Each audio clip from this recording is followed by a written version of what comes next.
अस्सलामुअलैकुम प्यारे दोस्तों, कैसे हैं आप सब।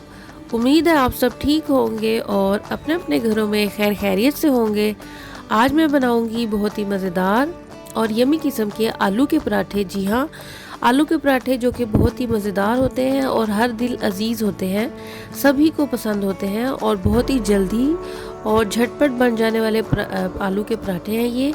और घर में सभी लोग शौक से खाते हैं। आलू के पराठे बनाने के लिए सबसे पहले हम आलू की स्टफिंग बनाएंगे। स्टफिंग बनाने के लिए हमें जिन चीज़ों की ज़रूरत है उसमें बॉयल मैश किए हुए आलू, 2 अदद मीडियम साइज़ के प्याज और थोड़ा सा हम हरा धनिया लेंगे। साथ ही हम कुछ स्पाइसेस ऐड करेंगे। स्पाइसेस आप अपनी मर्ज़ी के अकॉर्डिंग टू योर टेस्ट, अपनी मर्ज़ी के हिसाब से आप स्पाइसेस ले सकते हैं। जिस तरह कि आप मसाले जो है वो डालते हैं खानों में, उस तरह से। बॉईल करने के बाद इस तरह से चॉपर की मदद से हमने आलूओं को मैश कर लिया। अगर आप चाहें तो हाथ की मदद से भी आलूओं को मैश कर सकते हैं। स्पाइसेस को अब हम मैश किए हुए आलूओं में डालेंगे। यहाँ पर मैं सबसे पहले ब्लैक पेपर, वाइट नमक। स्पाइसेस की क्वांटिटी आप अपनी मर्ज़ी और टेस्ट के हिसाब से रख सकते हैं। यहाँ पर मैं एक टीस्पून, 1 टीस्पून जो है वो डाल रही थी। यहाँ पर सूखा धनिया और इसी तरह से रेड चिली पाउडर ऐड करेंगे। और यहाँ पर हरा धनिया, चॉप किया हुआ हरी मिर्चें और बारीक बारीक चॉप किए हुए प्याज, 2 अदद मीडियम साइज़ के। ये भी आप आलूओं के हिसाब से, अगर आलूओं की स्टफिंग ज़्यादा है तो आप ज़्यादा ऐड कर लें, कम है तो कम ऐड कर लें। और रिफ्रेशिंग के लिए हरा धनिया ऐड करेंगे और अच्छी तरह से इसको मिक्स कर लेंगे। बनाने के बाद अब हम रोटी बनाएंगे। रोटी बनाने के लिए हमने आटा लिया है।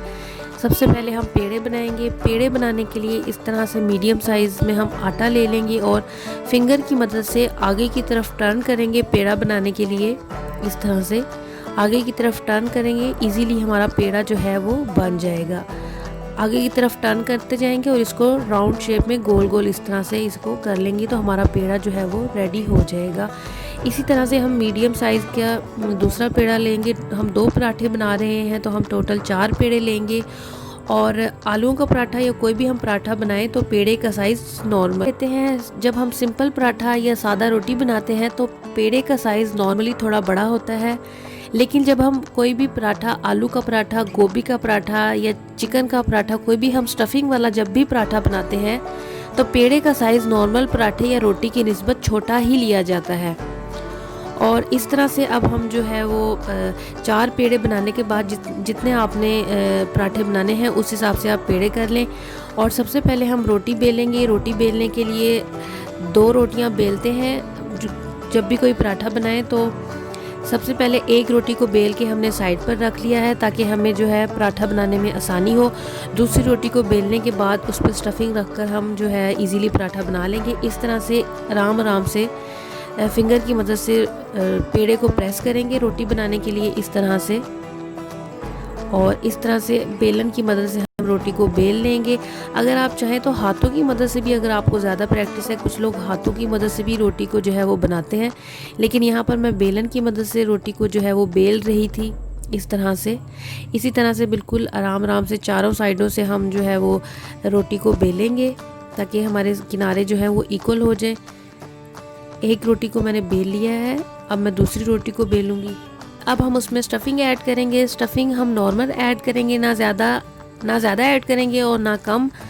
कम जो है वो अच्छी नहीं लगती और ज़्यादा ऐड करने से पराठा या रोटी जो है वो फट जाता है। स्टफिंग ये देखें इस तरह से अच्छी तरह से पूरी रोटी पर फैला देंगे और हम जो है अब दूसरी रोटी जो हमने बेली थी वो इस पर डाल देंगे। स्टफिंग अच्छी तरह से पूरी रोटी पर हमने ऐड की इस तरह से, ये देखें।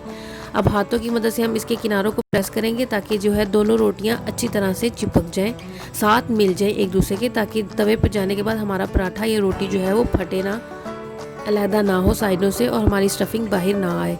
कोई भी आप तवा ले लें, नॉन स्टिक या जो भी आपके पास अवेलेबल हो उसको गर्म कर लें इस तरह से और हाथों की मदद से इस तरह से हम रोटी को डाल देंगे। कुछ लोग जो है पहले पेड़ा बनाने के बाद नॉर्मल स्टफिंग ऐड करते हैं और फिर रोटी को फैलाते हैं, और कुछ लोग जो है इस तरह से नॉर्मल साइज़ में रोटी बनाने के बाद जिस तरह से मैंने बनाई इस तरह से मीडियम साइज़ की रोटी को बेल के फिर उसमें स्टफिंग ऐड ऐड करते हैं। आप दोनों तरह से बना सकते हैं, इस तरह से नॉर्मल। ये देखिए, अब मैं आपको दूसरी तरह से बनाना सिखाऊंगी, मीडियम साइज़ की रोटी बेलने के बाद उसमें स्टफिंग ऐड करके। पर डालने के बाद इस तरह से हम उसको पलटेंगे ताकि हमारा पराठा जो है वो जले ना, और पराठा जब हल्का सा पक जाए तो हम उसमें ऑयल ऐड करेंगे। कोई भी आप ऑयल ऐड कर सकते हैं अपनी मर्ज़ी के हिसाब से। आप इसमें देसी घी भी ऐड कर सकते हैं। आलू के पराठे का मज़ा जो है वो दोबाला हो जाएगा देसी घी ऐड करने से। इसी तरह से अगर आप चाहें तो ऑलिव ऑयल या कोकोनट ऑयल अगर आप खाते हैं, आपको पसंद है, तो वो भी आप ऐड कर सकते हैं। और घी डालने के बाद हम पराठे को इस तरह से चारों साइडों से हिलाएंगे ताकि हमारा पराठा जो है वो जले ना। और पराठे को जो कि हम आग पर सेकते नहीं हैं, जिस तरह से हम नॉर्मल रोटी को सेक कर पकाते हैं, तो हम पराठे को इस तरह से हाफ जो है टर्न करके पकाएंगे ताकि चारों साइडों से पराठा पक जाए। के बाद चारों साइडों से अच्छी तरह से पराठे को पकाने के बाद हमारा पराठा जो है वो रेडी है। और इस तरह से प्यारा सा पराठा बनाने के लिए हमेशा पराठे को मीडियम आंच पर पकाते हैं, हाई फ्लेम पर नहीं पकाते। हाई फ्लेम पर जल जाता है। बिल्कुल इस तरह से लो मीडियम आंच पर हम पराठा बनाएंगे तो हमारा पराठा कभी भी नहीं जलेगा।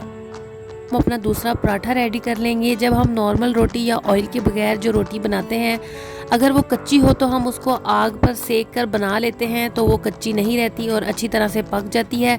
पराठे को या ऑयल वाली रोटी को जो कि हम आग पर सेक नहीं सकते, इसलिए हम तवे पर इस तरह से टर्न करके, जिस साइड से पराठा कच्चा होगा उस साइड से हम टर्न करके पकाएंगे तो हमारा पराठा जो है वो बहुत ही यमी किस्म का बनेगा और किसी भी साइड से कच्चा जो है वो नहीं रहेगा।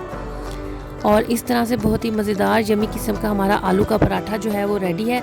जब भी आप पराठा रेडी करें तो कोशिश करें, पराठा या रोटी, कोशिश करें प्लास्टिक के बर्तन या प्लास्टिक की प्लेट या छाबी यूज़ ना किया करें। इस तरह से खजूर की बनी हुई छाबी आप यूज़ करें, जो कि सेहत के लिए भी बहुत अच्छी है और सुन्नत रसूल भी है। तो ये थी जी हमारी आज की रेसिपी, आलू के पराठे, बहुत ही मज़ेदार यमी किस्म के यम आलू के पराठे। उम्मीद है कि आपको ये रेसिपी अच्छी लगी होगी और जो मैंने आपको थोड़ी सी टेक्निक्स बताई हैं वो आपको ज़रूर समझ आ गई होंगी। अगर रेसिपी अच्छी लगी हो तो वीडियो को लाइक और चैनल को सब्सक्राइब कर दीजिएगा। दुआओं में याद रखिएगा, अपना बहुत सारा ख्याल रखिएगा। ज़िंदगी रही तो फिर मिलेंगे, तब तक के लिए अल्लाह हाफिज़। खुश रहिए, खुशियाँ बांटिए, दुआओं में याद रखिए। अल्लाह हाफिज़।